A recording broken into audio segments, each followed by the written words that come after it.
Metro જાય.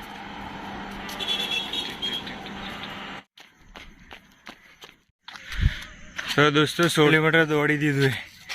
આજે પહેલો દિવસ એટલે 1600 કિલોમીટર દોડવાનું, વધારે દોડવાનું થતી. 1600માં તો થાકી ગયા.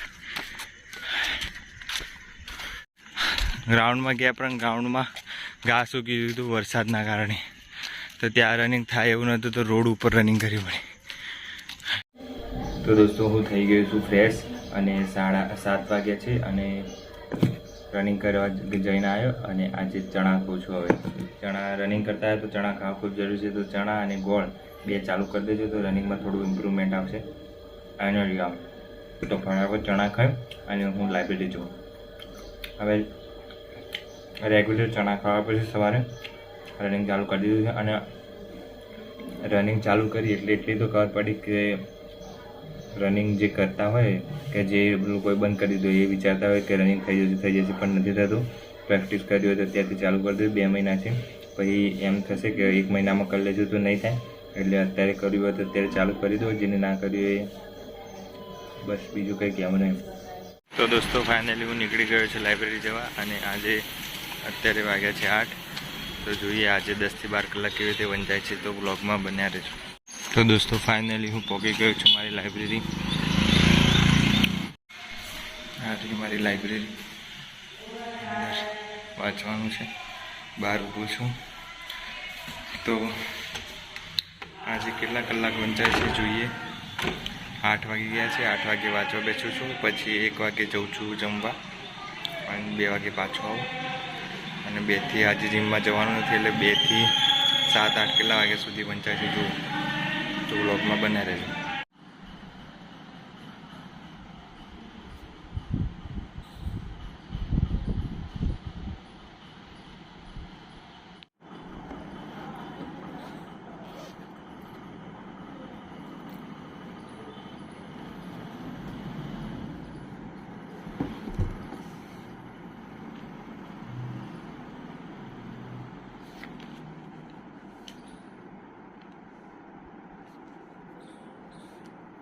દોસ્તો ફાઇનલી હવે હું નીકળી ગયો છું ઘરે જવા. અને આજે 8 થી 8 વંચાયું છે, તો હવે ઘરે જઉં છું. રાત. તો દોસ્તો ફાઇનલી ઘરે આવી ગયો છું અને 8 વાગ્યા છે. તો આજે સવારે 8 વાગે હું લાઇબ્રેરી ગયો હતો. તો બપોરે જમવા પણ નહોતો આવ્યો કેમ કે ટિફિન આપી ગયો હતો મારો ભાઈ. તો બપોરે ત્યાં જ જમી લીધું હતું. અને અત્યારે 8 વાગ્યા છે, તો 8 થી 8 12 કલાક જેવું હું લાઇબ્રેરીમાં રહ્યો. અને એમાં અડધો કલાક જેવું બ્રેક ગણી લઈએ અને 10-15 મિનિટ આગી પાછી છેલ્લો કલાક એમ ગણી લે તો 11 કલાક થયું આજે રીડિંગ. અને હવે થોડું કલાક ઘરે વાંચીશ, જે વાંચ્યું તો એનું રિવિઝન કરીશ થોડું.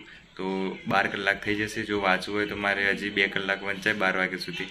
8 વાગ્યા છે તો 9, 10, 11, 12 તો 14-15 કલાક જેવું થઈ જાય. પણ એટલું બધું ખેંચાય એવું નથી આજે. તો 12 કલાક જ ખેંચું. તો 1 કલાક હવે ફ્રેશ થઈને પછી બેસીશ કેમ કે આજે જીમમાં પણ જવાનું હતું, રવિવાર હતું એટલે. તો પછી હવે થોડી વાર ફ્રેશ થઈ અને પછી જમીને વાંચવા બેસું. તો દોસ્તો મેં જમી લીધું છે. જમીને હવે ફ્રેશ થઈને જે વાંચવાનું છે વાંચી લો ફટાફટ અને પછી સૂઈ જાઓ કેમ કે હવે રનિંગ ચાલુ કરી છે. તો 4 વાગે ઉઠીને રનિંગ કરવા જવાનું હોય છે, એટલે રનિંગ કરવા જવાનું છે. તો ફટાફટ હું મારું રિવિઝન કરી લઉં. અને આજે મેં સવારે 8 વાગે ગયો હતો લાઇબ્રેરી. જીમમાં જવાનું હતું તો 8 થી 8 સાંજે 8 વાગે આવ્યો. 8 થી 8 12 કલાક જેવું વાંચ્યું. બપોરે 1 કલાક જેટલું બ્રેક ગણી લઈએ એટલે 11 કલાક જેવું વાંચ્યું. અત્યારે 1 કલાક વાંચ્યું એટલે મારે 12 કલાક જેવું થઈ જશે આજે. અને આજે થોડું વધારે વંચાઈ ગયું છે એટલે થોડું વહેલા સૂઈ જાઉં ફટાફટ, એટલે સવારે વહેલા ઉઠવાનું છે. તો થોડું રિવિઝન કરી લો ફટાફટ. તો દોસ્તો મારે રિવિઝન થઈ ગયું છે. થોડુંક રિવિઝન કરવાનું હતું આટલું તો થઈ ગયું છે. અને ઇતિહાસમાં આજે હું વાંચતો હતો ઇતિહાસનું રિવિઝન કરીને બેઠો છું હવે. અને હવે હું સુવા જઈ રહ્યો છું. તો દોસ્તો આવી રીતે હું મારું 10 થી 12 કલાકનું રીડિંગ કરું છું. જો તમને પણ આવી રીતે ટાઈમ ટેબલ ફોલો કરો, પોતાનું ટાઈમ ટેબલ બનાવી દો અને વાંચવાનું ચાલુ કરો.